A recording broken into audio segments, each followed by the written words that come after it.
What's good, YouTube? Car Fight King here. AQUA Life Baby, you already know. And AQUA Life is back in the building, baby. But yeah, this is going to be an update to my Thavas Aqua Force Stride deck, in which I used to go undefeated at my local tournament last Monday. Now, I consider this, guys, my speed build of Thavas Aqua Force Stride due to the fact that it involves a lot more draw power and potential in an effort to obtain and retain more resources in hand for better guard potential, as well as a better countermeasure to field disruption type decks, because they have been popping up in my meta quite a lot recently. Now, the last time we saw my deck was after I used it to win the DMV Dynasty Cup, but my meta has changed a ton since then. There's been a heavy pickup in field disruption type decks. I'm talking Fires Collection, Mega Colony. Link Jokers have made an appearance ever since their absence after the Legion format ended. But also Kagero, Gear Chronicle, and Narcomic players have picked up quite a bit. And so I've had to reconstruct my deck as well as my play style in order to remain at the top of my game and compete at a high level in my meta. Now, without further ado, let's get started. Alright, guys, so the starter is still going to be Officer Cadet Andrei. I still believe he's the best starter for us. Being able to make anything a Magnum Assault clone is very, very, very essential. And he also helps with our short field combos when we have to play conservative a bit against these field disruption type decks. He's really good at helping us get these short field combos out and getting a really highly effective turn out with a small field. 4 heal triggers because we need heals. Now, I changed up my trigger lineup a bit. I'm running 6 draw and 6 criticals. If I can get the crit out there, there you go. Because in the early game, like, the Grade 2 game has been popping up quite a bit recently. People staying grade locked at 2 so that they can stride first and so on and so forth. And sometimes you're going to be eating damage because you don't really have too much to guard with. And in an effort to do that, as well as hopefully speeding up my deck, drawing into more cards, again, for better seeing our units, because they're going to get blown up, seeing our units, and as well as drawing into those perfect guards and things like that, I've decided to add in 2 more draw triggers to help to hopefully speed along the deck. Obviously, you're going to have those games where you hit a draw trigger, you draw into a draw trigger and things like that, or you're just not seeing them too often. But this is more or less in an effort to speed along getting through cards in my deck so that we can get to our combo plays and such.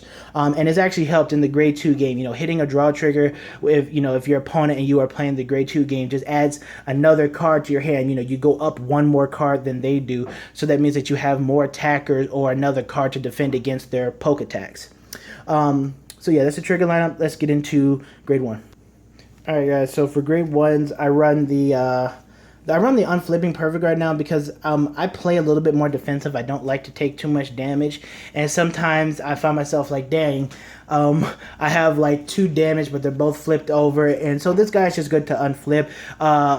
Yes, Kagero has picked up a bit, but not really the cross builds. Blade Masters come out a bit. Heroic Saga, I guess, but the cross isn't too much of a problem nowadays, and I've learned how to best deal with the deck, especially since I do own the deck. So there's that. Stride enablers, because we need to be able to stride. Definitely need to be able to stride. And he's good. He's actually good for early game combos. Calling him out in the front row, searching out Thavas out of your deck by revealing Max or whatever it is, and then having him poke at your opponent for 7, or moving him to the back row, calling out like a draw trigger or something, and having a decent column.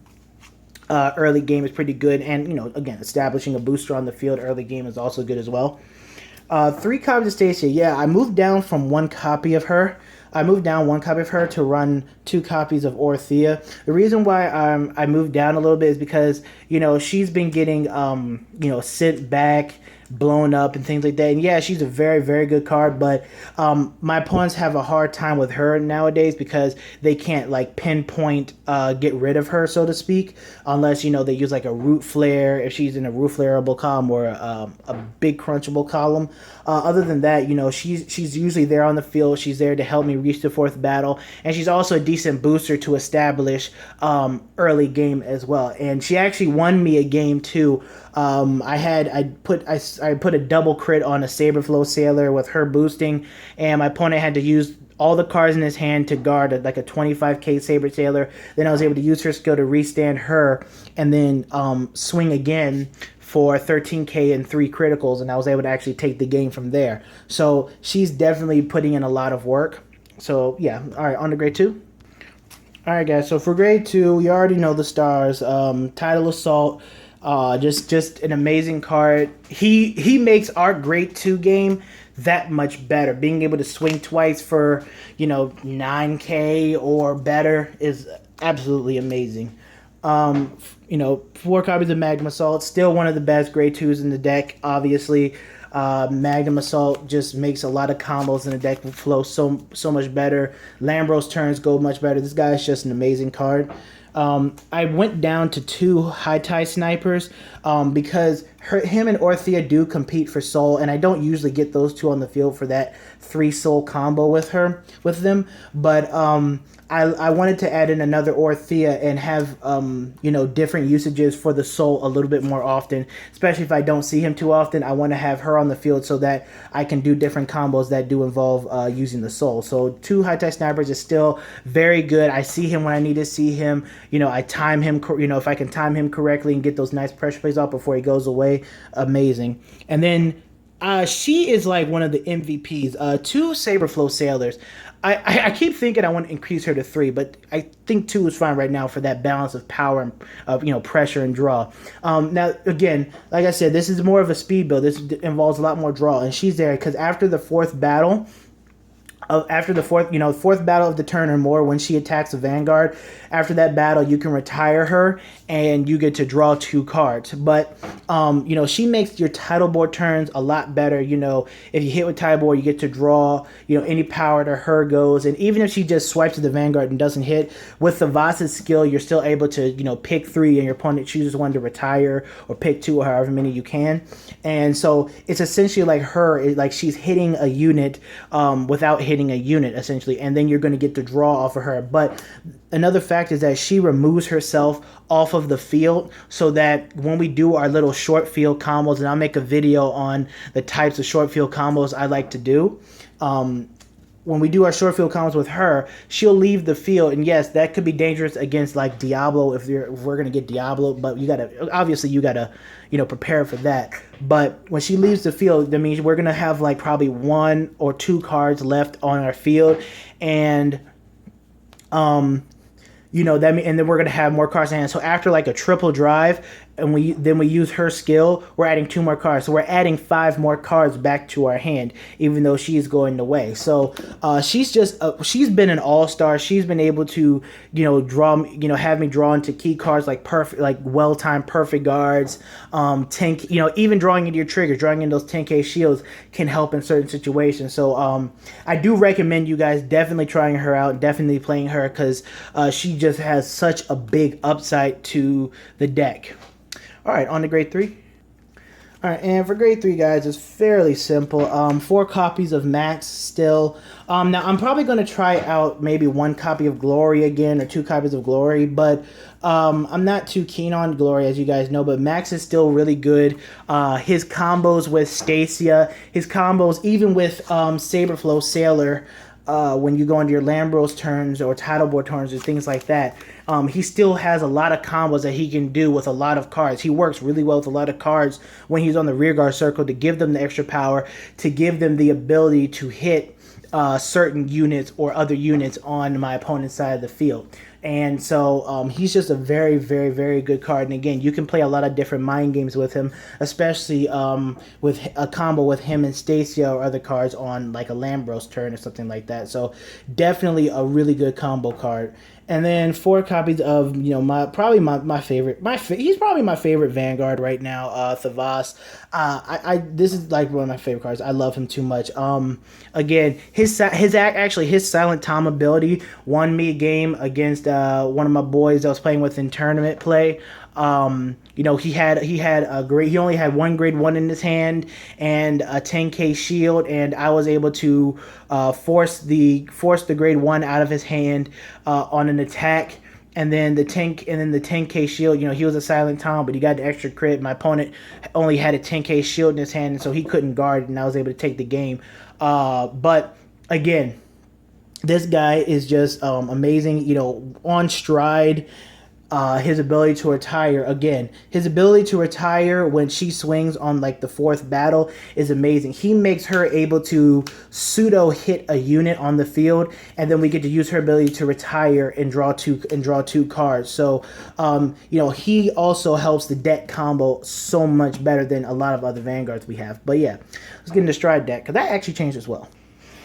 Alright guys, so for the Stride deck, we run 1 copy of Blizza still. Getting into GB2 when we have nothing is very important for us to do. I also run 1 copy of Socrates now. I did use 1 copy of Socrates in my Dynasty Cup video, but I took him out since then. I ran 2 copies of Tidal Bore in his place. But the reason why I'm running this card is because I need to, you know, I just needed to have another out. I needed a fresh way, another way to trip up my opponents. Now his ability when your card swings and it's the 3rd battle of that turn or more, and they gain 5,000 power by counterblasting 1 for his ability is really good. I think I butchered that explanation a little bit, but you get the gist when you get the gist of it. But he's just, you know, he's okay. I actually started trying to use him a little bit more often, and it's been working out quite a bit.